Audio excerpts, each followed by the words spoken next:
That's what identity looks like in practice: ownership, authenticity, and mana.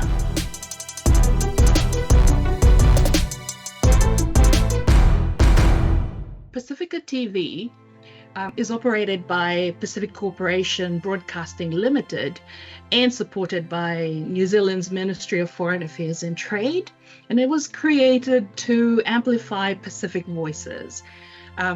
We're not a newsroom. Our role is to support, to stand with our public service media, Pacific media partners, so they can tell their story in their own language and through their own lens. Every island has its own rhythm, like Tonga, Samoa, Niue, Fiji, Vanuatu, each with its own mana and identity.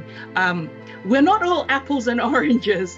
We are coconuts, taro, breadfruit, and pandanus, but we all grow from the same soil and we share the same ocean. Now that's what makes Pacific strong, our diversity, ensuring that authenticity lives at the heart of every story. We have projects such as Children of Niue, led by Niueans, Love and Custom in Vanuatu, that's produced entirely by Pacific teams, told in Pacific languages and shaped by our Pacific values. We don't replace local voices, we amplify them. And that's what identity looks like in practice: ownership, authenticity, and mana.